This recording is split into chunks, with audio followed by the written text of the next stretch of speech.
Hello everyone, અત્યાર સુધીના લેક્ચરમાં આપણે ડિફરન્સિએશન કમ્પ્લીટ કરેલું છે. એનો સેકન્ડ પાર્ટ છે ડિફરન્સિએશનની એપ્લિકેશન્સ. તો આજે આપણે એપ્લિકેશન વિશે થોડું ઘણું ડિસ્કસ કરી લઈએ. જનરલી આપણે ડિફરન્સિએશનની એપ્લિકેશન જોઈએ તો ફિઝિક્સમાં ઓલમોસ્ટ એક્ઝામ્પલ અને ઇક્વેશન સોલ્વ કરવા માટે ડિફરન્સિએશનનો યુઝ થાય છે. એવી જ રીતે લાપ્લાસ ટ્રાન્સફોર્મ, ફુરિયર ટ્રાન્સફોર્મ જે તમે આગળ જતાં ભણશો એ બધામાં બેઝિક છે એ ડિફરન્સિએશન છે.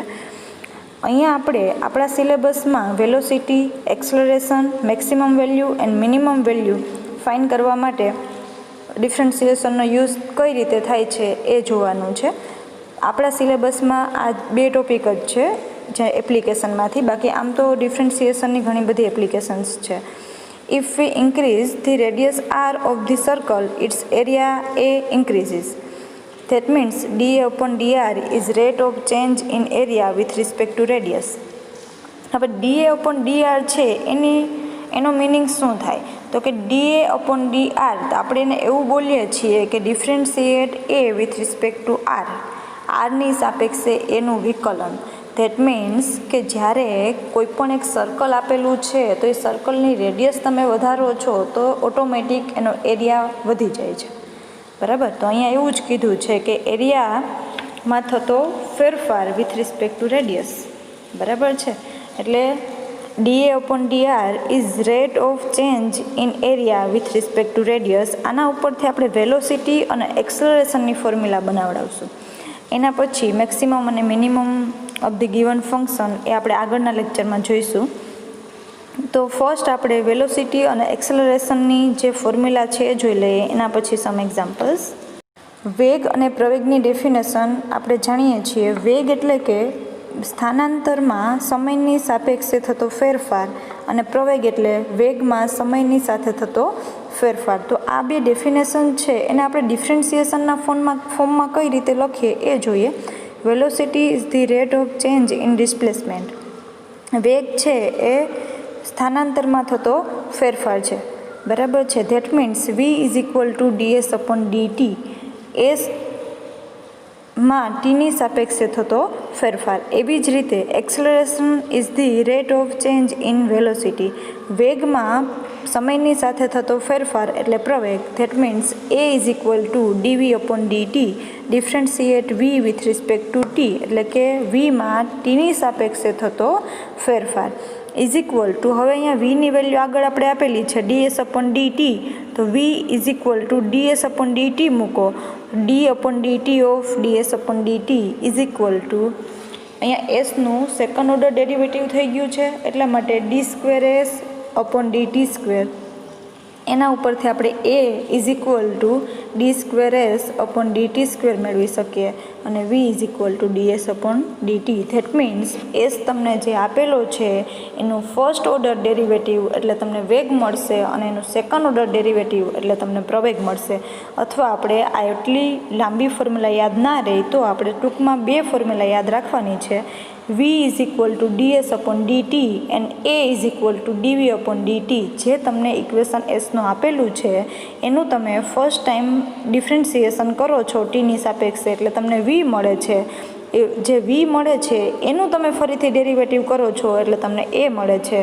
Therefore v is equal to ds upon dt and a is equal to dv upon DT.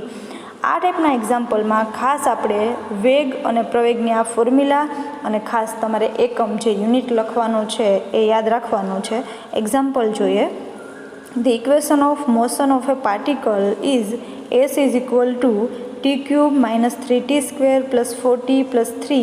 Than find its velocity and acceleration at t is equal to 2. એક કણની ગતિનું સમીકરણ S તમને આપેલું છે તો એના ઉપરથી તમારે ટી ઇઝ ઇક્વલ ટુ 2 પાસે વેગ અને પ્રવેગ ફાઇન્ડ કરવાના છે. સોલ્યુશન જોઈએ. સોલ્યુશનમાં તમને પહેલાં તો એસ આપેલો હશે એ એસ લખી નાખીએ. Here s is equal to t cube minus 3t square plus 4t plus 3. હવે અહીંયા find its velocity and acceleration at t is equal to 2. તો વેગ અને પ્રવેગ ફાઇન્ડ કરવાના છે. તો ફર્સ્ટ આપણે વેગ અને પ્રવેગની વાત આવેલી હોય એટલે વી અને એ ફાઇન્ડ કરી લેવાના. Therefore v velocity is equal to v is equal to ds upon dt formula ખાસ એક્ઝામ્પલમાં દેખાવી જોઈએ. ઇઝ ઇક્વલ ટુ જે આગળ તમને ઇક્વેશન આપેલું છે એનું આપણે ટીની સાપેક્ષે વિકલન ટી ક્યુબનું ટીની સાપેક્ષે કરીએ તો એક્સ ક્યુબનું એક્સની સાપેક્ષે 3x સ્ક્વેર એવી જ રીતે ટીનું 3t square minus 3 as it is t સ્ક્વેરનું 2t plus 4 as it is into 1 plus 3 એવી જ રીતે 3t square minus 6t plus 4 તમને મળશે વી. બરાબર છે. વીનું ફરીથી તમે ટીની સાપેક્ષે વિકલન કરો છો એટલે તમને એ મળશે. Therefore A is equal to dv upon dt is equal to જે તમને વી મળ્યું છે 3t square minus 6t plus 4 એનું ડિફરન્સિએશન કરી નાખો તો 3 એઝ ઇટ ઇઝ ટી સ્ક્વેરનું 2t minus 6 as it is ટીનું 1 પ્લસ 4નું 0 તો તમને મળશે 6t માઇનસ 6. આ તમને વી અને એ મળી ગયું. હવે શું કીધું છે તો કે વેગ અને પ્રવેગ ટી ઇઝ ઇક્વલ ટુ 2 પાસે શોધો. તો અહીંયા તમને જે વી અને એ મળ્યા છે એમાં ટી દેખાય છે. ટીની જગ્યાએ આપણે 2 મૂકી દઈએ એટલે તમને વેગ અને પ્રવેગ t is equal to 2 second પાસે મળી જશે. તો first at t is equal to 2 velocity v is equal to, હવે અહીંયા ડાયરેક્ટ વેલ્યુ પુટ કરેલી છે. આપણે એવું હોય તો ટીવાળું ફોર્મ લઈ લેવાનું અને પછી એમાં ટીની જગ્યાએ 2 મૂકી દઈએ તો પણ ચાલે. V is equal to 3t square minus 6t plus 4 એમાં જ્યાં જ્યાં તમને ટી દેખાય છે એની જગ્યાએ 2 મૂકી દો. Is equal to 3 into 2 square minus 6 into 2 plus 4 is equal to 3 into 4 minus 6 into 2 plus 4 is equal to 12 minus 12 plus 4. 12 એક વખત પ્લસ અને માઇનસ આપેલા છે તો એ કેન્સલ કરી શકાય. Therefore v is equal to 4 centimetre per second. જો હવે અહીંયા વેગનો એકમ મીટર પર સેકન્ડ અથવા સેન્ટીમીટર પર સેકન્ડ. બરાબર છે. અહીંયા તમને એસ છે જે અંતર છે એ તમને સેન્ટીમીટર કે મીટરમાં આપેલું હોય તો તમે એને એ જ યુઝ કરો. બાકી તમે કોઈ પણ સેન્ટીમીટર પર સેકન્ડ કે મીટર પર સેકન્ડનો યુઝ કરી શકો. એવી જ રીતે પ્રવેગનો એક એકમ શું થશે? સેન્ટીમીટર પર સેકન્ડ સ્ક્વેર અથવા મીટર પર second square. And acceleration a is equal to 6t minus 6 એમાં પણ આપણે ટીની જગ્યાએ 2 મૂકી દઈએ તો તમને પ્રવેગની value t is equal to 2 પાસે મળી જશે. તો is equal to 6 into 2 minus 6 is equal to 12 minus 6 is equal to 6 centimetre per second square. Therefore, at t is equal to 2, v is equal to 4 centimeter per second and a is equal to 6 centimeter per second square. ખાસ તમારે અહીંયા unit એકમ લખવાના છે, એકમ લખવાનું ભૂલાય નહીં. નેક્સ્ટ એક્ઝામ્પલ જોઈએ. The equation of motion of a particle is given by s is equal to t cube minus 6t square plus 9t plus 6. Find the velocity of the particle when its acceleration is 0. અહીંયા તમને આગળના એક્ઝામ્પલની જેમ જ એક કણની ગતિનું સમીકરણ S આપેલું છે. હવે અહીંયા શું કીધું? Find velocity of the particle when its acceleration is 0. જ્યારે પ્રવેગ 0 હોય ત્યારે વેગ શોધો. તો અહીંયા વેગ અને પ્રવેગની વાત કરેલી છે તો આપણે ફર્સ્ટ અને સેકન્ડ સ્ટેપ જે આગળના એક્ઝામ્પલમાં હતું એવી જ રીતે વી અને એ ફાઇન કરી લઈએ. એના પછી જે તમને આપેલું છે પ્રવેગ એ ઇઝ ઇક્વલ ટુ 0 એમાં તમે 0 મૂકી દેશો એટલે તમને ટીની વેલ્યુ મળશે અને એ ટીની વેલ્યુ આપણે વેગમાં મૂકી દઈએ એટલે તમને જ્યારે પ્રવેગ 0 હોય ત્યારે વેગની વેલ્યુ મળી જાય. Here s is equal to t cube minus 6t square plus 9t plus 6. Therefore velocity v is equal to ds upon dt is equal to જે તમને એસ આપેલો છે એનું ટીની સાપેક્ષે differentiation 3t square minus 12 into t plus 9 6નું 0 થઈ જશે. એવી જ રીતે acceleration a is equal to dv upon dt is equal to 3 as it is into T સ્ક્વેરનું 2t minus 12 as it is into ટીનું 1 પ્લસ 9નું 0 is equal to 6t minus 12. V અને એ મળી ગયા છે. હવે તમને રકમમાં જુઓ શું આપેલું છે કે એક્સલરેશન ઇઝ 0 એટલે કે પ્રવેગ 0 છે. તો here a is equal to 0. Therefore એની વેલ્યુ શું મળી? 6t minus 12 is equal to 0. Therefore 6t is equal to 12. Therefore t is equal to 12 upon 6 is equal to 2. તો અહીંયા તમને ટીની વેલ્યુ 2 મળી છે. Therefore at t is equal to 2 velocity v. હવે વેલોસિટીની જે વેલ્યુ મળી છે ટીના ફોર્મમાં, એમાં આપણે ટીની જગ્યાએ 2 મૂકી દઈએ તો તમને જ્યારે પ્રવેગ 0 થાય ત્યારે વેગની વેલ્યુ મળી જાય. Velocity v is equal to 3t² - 12t + 9. જ્યાં જ્યાં તમને ટી દેખાય છે એની જગ્યાએ 2 મૂકી દો, is equal to 3 × 2² - 12 × 2 + 9 is equal to 3 × 4 - 12 × 2 + 9 is equal to 12 - 24 + 9 is equal to -3 cm/s. અહીંયા તમને વી ફાઇન કરવાનો છે તો એનો એકમ મીટર/સેકન્ડ અથવા સેન્ટીમીટર/સેકન્ડ લખી શકાય. જ્યારે તમને કોઈ પણ એકમ ડિફાઇન કરેલો ના હોય ત્યારે આપણે આવી રીતે કોઈ પણ એકમ લખી શકીએ. ખાસ ધ્યાન રાખવાનું છે, જે તમને રકમમાં આપેલું છે એના ઉપરથી આ એક્ઝામ્પલ સોલ્વ કરવાનો છે. બધા એક્ઝામ્પલમાં સેમ જ નથી કે ટી ઇઝ ઇક્વલ ટુ 2 મૂકી દો. અહીંયા તો બંને એક્ઝામ્પલમાં આપણે ટી ઇઝ ઇક્વલ ટુ 2 મળે છે. બરાબર છે. ક્યારેક તમને એવું આપેલું હશે કે વેગ 0 હોય ત્યારે પ્રવેગ શોધો, તો એમાં આપણે પહેલાં વી અને એ ફાઇન કરી લઈશું અને એના ઉપરથી આપણે વીની જે વેલ્યુ મળે છે એમાં 0 મૂકી દો, એટલે કે વી ઇઝ ઇક્વલ ટુ 0 લઈ લઈએ. એના ઉપરથી જે ટીની વેલ્યુ મળશે એ ટીની વેલ્યુ આપણે એમાં મૂકીએ તો તમને વી 0 હોય ત્યારે એ મળી જશે. નેક્સ્ટ એક્ઝામ્પલ જોઈએ. હવે આ એક્ઝામ્પલમાં -3 મળે છે. તો વેલોસિટી છે એ વેલોસિટી અથવા એક્સલરેશન જ્યારે તમને માઇનસ મળે છે તો એને આપણે કન્સિડર તો કરવાના જ છે, પણ એ જે ડાયરેક્શન છે એની ઓપોઝિટ ડાયરેક્શન હશે. બરાબર છે. અહીંયા આપણે કાંઈ એવો ઉલ્લેખ કરવાનો નથી, પણ સમજણ ખાતર કે વી અને એ તમને માઇનસ મળે તો એ ઓપોઝિટ ડાયરેક્શનમાં મળે છે. નેક્સ્ટ એક્ઝામ્પલ જોઈએ. The equation of motion of a particle s is equal to t³ - 60² + 90. Find t and s at v is equal to 0. હવે અહીંયા તમને ટીની વેલ્યુ અને એસની વેલ્યુ ફાઇન કરવાની કીધી છે જ્યારે વેગ 0 હોય ત્યારે. તો ફર્સ્ટ આપણે અહીંયા ક્યાંય પ્રવેગની વાત કરેલી નથી, તો આપણે ખાલી વેગ જ મેળવવાનો થશે. તો here s is equal to t³ - 60² + 90. Therefore velocity v is equal two ds/dt is equal to, જે તમને એસની વેલ્યુ આપેલી છે એનું ટીની સાપેક્ષે differentiation is equal to t³ નું differentiation 3t² - 60² 6 as it is into 2t is equal to -12t + 9 × t નું 1 + 9.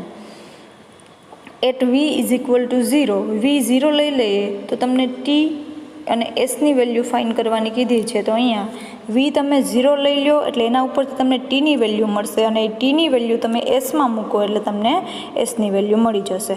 Therefore વીની value જે મળી છે એના બરાબર 0 લખી શકીએ. 3t² - 12t + 9 is equal to 0. Therefore હવે બધામાંથી 3 કોમન આપણે કાઢી શકીએ અને ઇક્વલ ટુ 0 છે તો એના 0ના છેદમાં લખીએ તો એ 0 થઈ જશે. Therefore t² - 4t + 3 is equal to 0. Therefore હવે આના ફેક્ટર પાડીએ. અહીંયા આપણે ફેક્ટર કઈ રીતે પાડશું? ફર્સ્ટ ટર્મ અને લાસ્ટ ટર્મનું મલ્ટિપ્લિકેશન કરો તો તમને 3 મળશે. લાસ્ટ જે સાઇન આપેલી છે એ પ્લસની આપેલી છે અને વચ્ચેનો જે નંબર આપેલો છે 4 આપેલો છે, તો જેનું મલ્ટિપ્લિકેશન 3 થાય અને એડિશન 4 થાય એવા બે નંબર ફાઇન કરવાના છે. તો 3 × 1 is equal to 3 and 3 + 1 is equal to 4. તો તમને એવા બે નંબર ક્યાં મળશે? તો કે 3 અને 1. આગળ માઇનસની સાઇન છે તો બંને પદ આપણે માઇનસ લખી શકીએ. Therefore t - 3 × t - 1 is equal to 0. બંને બ્રેકેટ આપેલા છે અને ઇન્ટુમાં આપેલા છે. ઇક્વલ ટુ 0 આપેલું છે તો બંનેમાંથી એક બ્રેકેટ બરાબર આપણે 0 લખી શકીએ. તો therefore t - 3 is equal to 0 or t - 1 is equal to 0. બંનેમાંથી કયા બ્રેકેટ બરાબર 0 છે એ વેલ્યુને આપણને ખબર નથી, એટલા માટે આપણે અથવા કરી અને બંને વેલ્યુ 0 લખી શકીએ. Therefore t is equal to 3 અથવા t ઇઝ ઇક્વલ ટુ 1. અહીંયા તમને v ઇઝ ઇક્વલ ટુ 0 મૂકો તો ટીની બે વેલ્યુ મળે છે અને બંને પોઝિટિવ વેલ્યુ મળે છે. જો નેગેટિવ વેલ્યુ મળે તો આપણે ટાઈમ નેગેટિવ કન્સિડર કરીએ નહીં અને એવું લખી શકીએ કે time is always positive. Therefore negative value is not possible. હવે અહીંયા બંને પોઝિટિવ વેલ્યુ મળે છે તો આપણે ટી ઇઝ ઇક્વલ ટુ 3 અને ટી ઇઝ ઇક્વલ ટુ 1 બંને વેલ્યુને એસમાં મૂકીએ તો એસની પણ બે વેલ્યુ ફાઇન્ડ કરી શકીએ. At t is equal to 1 s is equal to t cube minus 60² plus 90, એમાં ટીની જગ્યાએ આપણે 1 મૂકી દઈએ. 1 cube minus 6 into 1² plus 9 into 1 is equal to 1 minus 6 plus 9 is equal to 4 centimetre. S છે એ અંતર અથવા સ્થાનાંતર એનો એકમ ખાલી મીટર અથવા સેન્ટીમીટર લખી શકાય. Therefore S is equal to 4 centimetre. એવી જ રીતે તમે ટી ઇઝ ઇક્વલ ટુ 3 છે એ એસમાં મૂકી દો, તમને 0 સેન્ટીમીટર મળશે.